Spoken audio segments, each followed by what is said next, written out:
Well, what this video is all about is just kind of a documentary on the cabin here when we built it. We started back in '92, if I remember correctly, the latter part of '91, '92, and I have a friend by the name of Jim Decker, who was a supervisor for the REA people up in Ponca, Dixon County.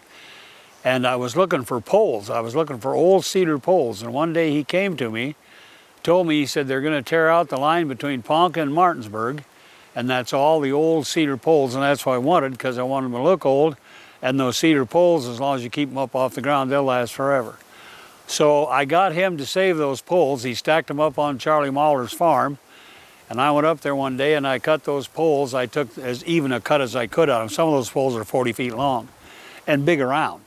So I took the middles and kind of got away from the asphalt stuff, you know, the tar, and I cut them 22 foot because I wanted a 20 by 20 cabin. So Charlie Mahler and I cut them, and he took the stubs and made some horse corral fence, and I took the long ones and I hauled 2 loads down here. That's all we needed. I forget how many it was for sure, but not all that many, about 7 on the side, and hauled them down here and dumped them out, and we just started stacking them up. Took a chainsaw, a level, and a hatchet, and just started stacking them up. Keep in mind that this got to come out pretty level. The ground we're standing on, where I am, is lower than the northwest corner of the cabin by about 4 inches or so. And so when Mickey and I put the last log on the top, on the wall, we got one of those string levels. I said, Mick, I wonder how close we are. We took that string level, ran it from the northwest corner to the southeast, which would be the biggest divot, and we were off just about, not quite a quarter of an inch, just by eyeballing those logs and switching in for end and in for end. So we did a pretty darn good job. We was proud of that. So let's go ahead and I'll just show you here some of the stuff that we did. We built a little porch on it. We thought that was kind of slick because you need that. We're going to put a little patio out here. But you can see here the different sizes of the logs. See what I was getting at? You had to kind of cut in the middle. See how big this one is? How little this one is? Well, when you're stacking them up, you got to switch ends all the time and try to keep it level. And like I said, we weren't a quarter of an inch off when we measured from this corner to that corner with a string level. I was proud of myself, and Mickey too. But we rolled all these logs up there by hand, and then of course we cut the rafters and made a real wide eave on them. Now, there isn't really that much of a need for an eave. The reason they did that in the old days was because they mudded in between the logs. It was just mud. So if it rained and the rain could hit that, it'd wash it out, see? So they'd put a big wide eave on them so the rain couldn't get to the mud. This, of course, is concrete and lime. We used a lot of lime. The lime will crack like concrete will, but then it'll seal back up and concrete won't. So if you're building a cabin, be sure to find out the mixture you want to use on that. Get the lime in there because you're going to need it. And then what I did when I started, I put piling down on the corners, and then where the door was. Any place there was going to be a hole in the wall, I put down round pilasters down in the ground below frost level, so that part of the log was going to be stuck. Now, we built the cabin without the floor in it. And when we got all the logs in place, then we came back and poured the floor inside, which it was a hot day and that concrete's hot. I'll never forget that day as long as I live. That West Sheets was helping us, and God dang it, I'll tell you what, and Bill Volkemeyer, and those boys and Bill Bailey, boy, those boys were sweating, and I was too, because it was really hot in there. But it worked slick because you could just puddle that cement right up under those logs and everything and get a good seal. So it's not, I mean, as far as cracking or giving or nothing, it's worked out perfect on that. And we just I put just a roll of tar paper roof on it, but then we come back and we shingled it. I got some shingles and I just came back and shingled it. But we come down here, mostly in the spring, turkey hunting a lot, and in the fall, the deer hunting here. And of course, what I was going to do when I bought this is a 40 acres that's out in the middle of a section. So we don't have county road. The county road that used to go along our north, they closed it. and it's just open and it's pretty rough to my gate. Nobody ever comes down here and bothers us. And then the guy that owned the quarter next to me, Floyd Krause, he wanted to sell, and I was thinking about taking my retirement money and buying that. But Pat, my son-in-law, and my second daughter, they were looking for something to buy. And so I asked Floyd one time, I said, "You still want to sell your place?" And Floyd said, "Yes, I do." And I asked Pat, well, we were right here at this cabin. We were having a big pork chop fry. Potato salad, beans, you know, homemade bread. Oh, we had a big feed for all the neighbors, anybody that had fence on our property. And Floyd, of course, he was one of them. So we're in fixing the coffee, Pat was, and Floyd stepped up the door, and I said, "Floyd, you still looking to sell your farm?" Floyd said, "Yep, by golly, I am." Well, I said, "Here's a kid that thinks he might want to buy it." And Floyd looked at Pat and said, "You want to buy that farm?" And Pat said, "Well, I'm interested," you know, kind of him-hawed. By God, about the next spring, Pat bought the place. And so now he's got that quarter over there, and I got this 40 here. We got a nice hunting patch, makes a nice place for us. We always have here at the cabin, always on opening deer season, or the opening day, we start cooking breakfast about 9 o'clock. And we never know how many we're going to have. There might be 30, 35 people, there might be 10.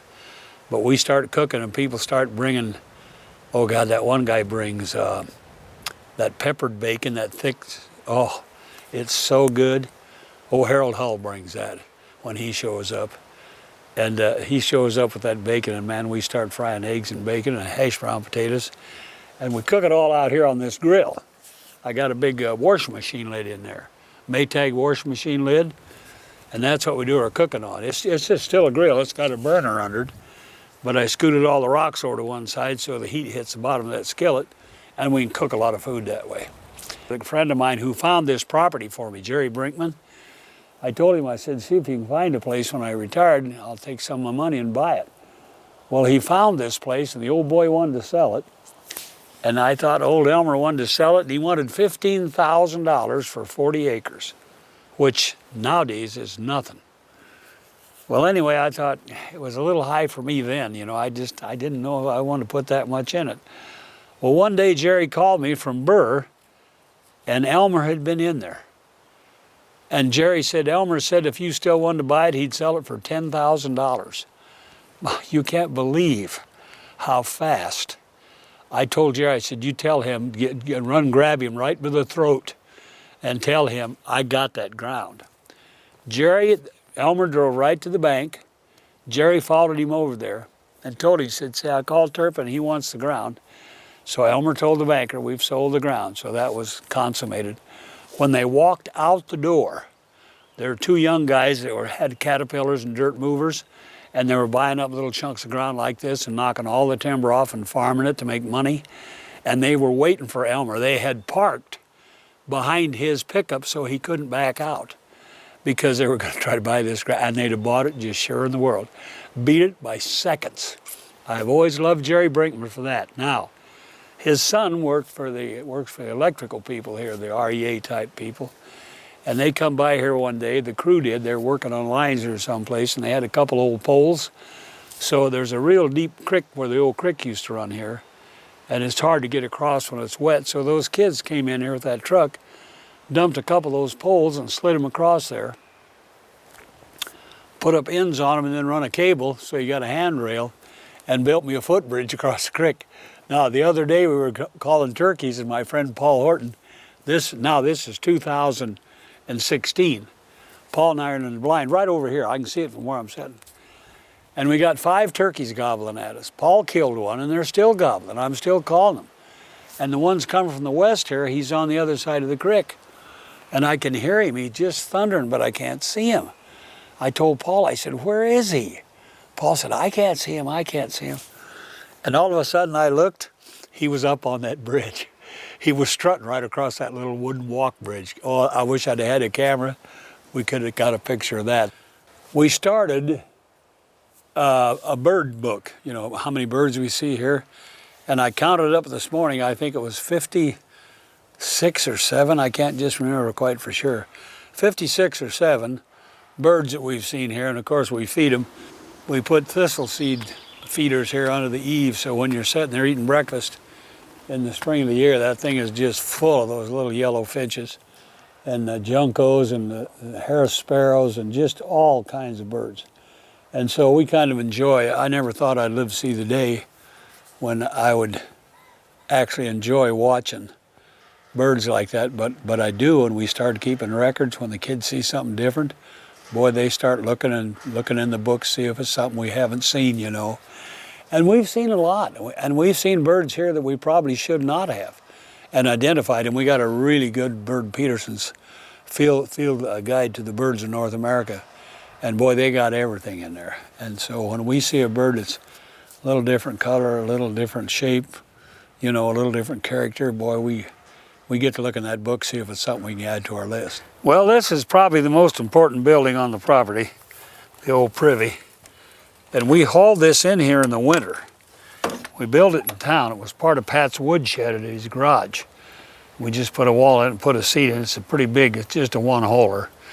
But when we hauled it in here, you can see where the mice and squirrels have chewed around, where the salt from people peeing on the wood, the animals eat that, chew it. But we hauled it in here in the winter. We couldn't get in, so we had to dump it. We slid it off my pickup up here in the road, in the county roadway, and it stayed there all winter long. And then the next spring when it thawed, we come down here and moved it in and set it up. So it's been here quite a while. I noticed we're going to have to move it again because it's getting full. As they said in vacation, Christmas vacation, shitter's full. We got all butane or propane, stove, lights. The lights are gas. The heat is wood. We cut wood. Of course, we got a lot of wood. So we just come down maybe twice a year, and not so much in the spring because it don't take so much heat, but in the winter a lot. We'll come down a couple times and cut a bunch of wood here. We got a mower. Mickey's got a mower. Pat gave him a riding mower to mow the lawn. And we got a little Ford tractor. We've got a scoop for it. We've got a blade for it. We've got a bush hog for it. So we've got enough equipment here to keep the trails up and the place mowed down and everything working. Windmill out here, that's where we get our water. We can either pump it or turn it and have the wind do it. The windmill's a little short, you'll notice. It isn't a very tall windmill, and the reason for that is when we got here, when I bought the land, the windmill had been shoved over. And what they had was a pump jack on it. The windmill didn't work. They had a pump jack so they could hook up a gasoline engine to it and pump the tank full of water if they had cattle in this pasture. And that's how they did it. Well, when I got the property, the pump jack engine was ruined. The pump jack's still over there, laying there by the windmill. I kept it. It needs new stays, but other than that, it is plumb fine. But anyway, it was a 43-foot deep well. And I tried to get a hold of it. It was just a pipe in the ground when we tipped it over, you know, where the rod and everything went in. And I took a calf pulling chain that you pull calves with because they got a loop on them. And what I did was I took a piece of conduit, inch conduit, and I cut down the sides, 3 sides. I cut 2 little slits about this long.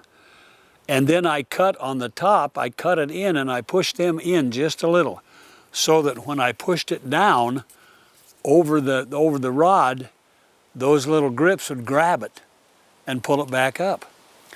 So I pushed it down there and I felled around and felled around. It's down there about 10, 12 feet. All of a sudden I felt it go over the rod. And I thought, there. So I pulled and pulled, got it up there, and all I had was a bunch of shavings. And I thought, well, somebody stuck some cottonwood branches down, kids or something, you know. So I tried it again, nothing. Tried it again, nothing. I always get these wood shavings. So Jack was with me, my son-in-law married Muffy, Jackie. I said, Jack, let's take that calf pulling chain. When I get this over that piece of wood, whatever's down there, you drop the chain, shake it down on there, and when you get down to where the wood is, just jerk real hard and set the hook on that damn thing and see if we can pull it. So we took the calf chain, tied a piece of rope on it, dropped it down the well, got it over the thing like we supposed. Jack set the hook, held the pressure on, and started pulling, and I started pulling. And what it was this right here.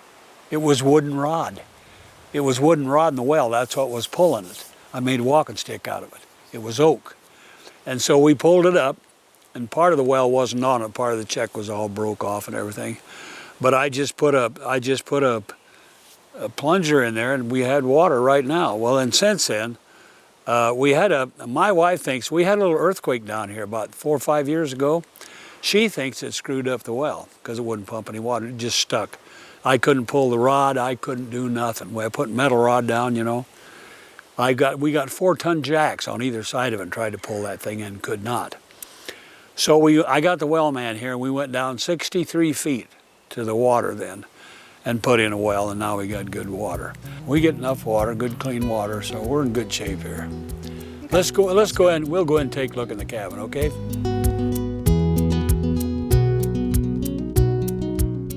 Well, this is a diary. I've got 3 of these that we've kept track. And of course, we're not down here every day, but I mean, you know, when we come down, I try to keep, once in a while I forget, but yesterday, for instance, was May 6th, and no, day before yesterday. No, yesterday was May 6th. I met Zoe and Phyllis, my friends from Arkansas that come here and hunt turkeys. They stopped by and saw me and stayed overnight over here at Pat's. And we sat down, and they always drink quite a little wine. And I said in the book here, I said, met Zoe and Phil at Pat's house and proceeded to get full, quotation, of wine. It took me 3 stabs to get in the cabin when I got back here because I kept missing the door. We drank too much wine. But Rennie came down, my wife came down, we had dinner together and had a great social evening. And then I hunted this morning, and they left before daylight. And then Mick and Jana came down and started doing some farm work around the cabin. But the diary is kind of important because you can kind of see what we did here. And it's, I mean, I got a lot of stuff in here.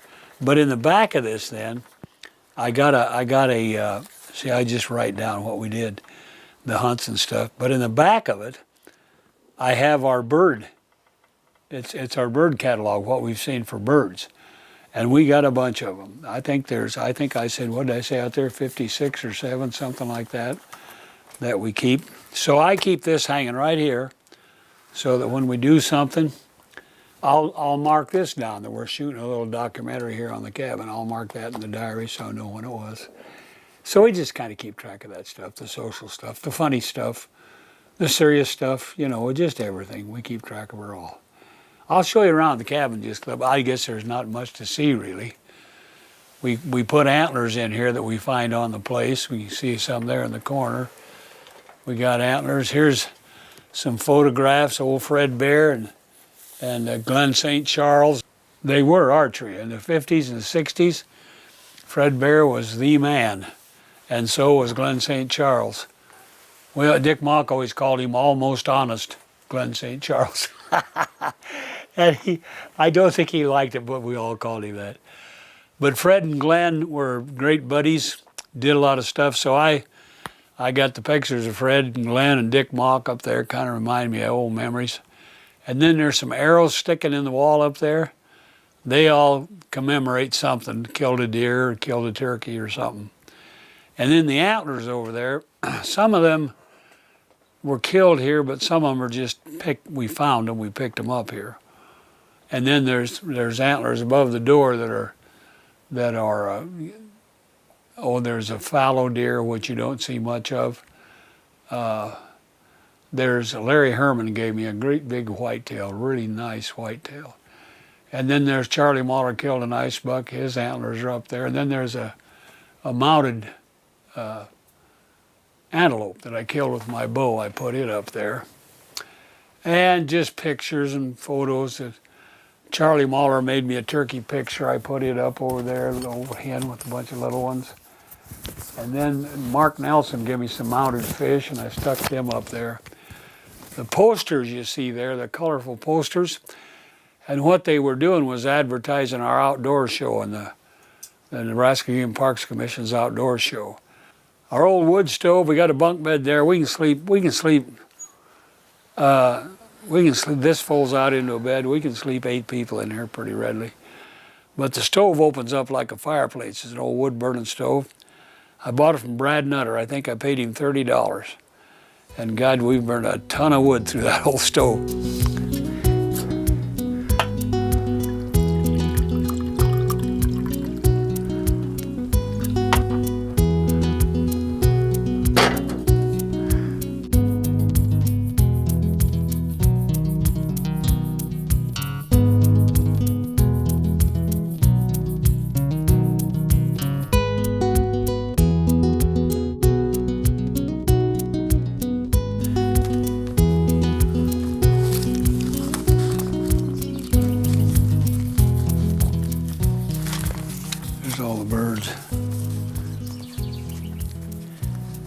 birds, quail, pheasants, Canada geese, wood ducks, lazuli bunting, rare. Indigo bunting, rare, but we saw one here. Loggerhead shrieks, we got them. Yeah, there's the birds we've seen.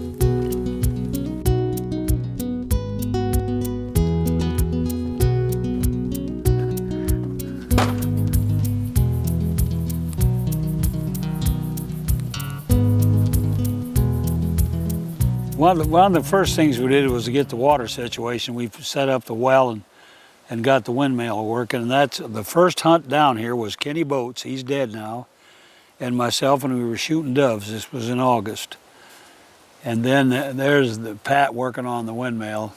And then here's the boys. You can see Keegan and Nick. They're in the tank that's pumping water. And I weighed 285 pounds in that picture. And I'm hiding Jenny. You can see her legs sticking out behind me there. But that well was the important thing. This is before we had the cabin. I can't read the date on it, but then when we started doing the cabin logs, you can see here how we stacked them up. Got them leveled up here on this. It went pretty good, actually. It took a while to do this, so we didn't do it overnight. You can see here how we laid the logs, and then we just took the chainsaw and cut them at the right angle there to lay the roof on. Look at there. There's my lovely wife sitting on the back of my old truck. And there's Boz. That's a great big old dog that Trish had and her husband, and he was scared to death of his own shadow. I brought him down there so he could run around. He ran out here about 100 yards, and pretty soon here he come back, and his tail was between his legs, and he was just whimpering. He run right in that cabin door and just stood there. He couldn't get him out. And I think he ran onto a deer is what he did. But here we are nailing the blackjack on, putting the chimney in the stove. You can see our little wire-haired fox terrier looking for mice in there. This was one of the funniest things. That's the privy. That's the old two-holder in the back of my pickup. And you can see us gassing up there. Well, here's the roof, so you can tell what's pointed back at the people behind us is the hole in the privy. And Dan Clommer and Mickey and I hauled it down here. And when we got into the gate out here, we couldn't get in because the snow had blown in. It was pretty much of a blizzard. So we had to dump the thing out on the road here, and we didn't get it hauled in then until the next spring. But there's the old privy sitting up where it is right now. There's a deer I killed with my old 54. There's a deer I shot. That's a nice little buck. He was a big animal. You can tell what size he is. On the picnic table, that was his heart. When I cleaned him, I saved the heart. Always pretty good to eat. This here, that's the neatest time of the year. This is in February of '97. Snow on the ground. Boy, it's nice. Not a track. Not a track. And there's the boys all huddled up telling stories in the kitchen. Mark Nelson there and Jerry Brinkman. Jeff Wild in his underwear. Here's a mouse. Look at it here. Here's a mouse. I caught him with the tail, and then he got around and he got in another trap. I had him in 2 traps. Here's the bridge crew right here, the ones that built the bridge we talked about. Here's a picture of the windmill crew when we first worked on it. Old Floyd, the original owner of the land east here that Pat and Jenny bought. Mickey's there, Jeff Wild's there, Pat, Jerry Brinkman, he's the guy that found the property for me. Then there's Travis. And this gal was Travis's first mother-in-law there. That was the windmill crew. That's the crew that, when we got the windmill down and pumping water, that was the bunch that was here to help.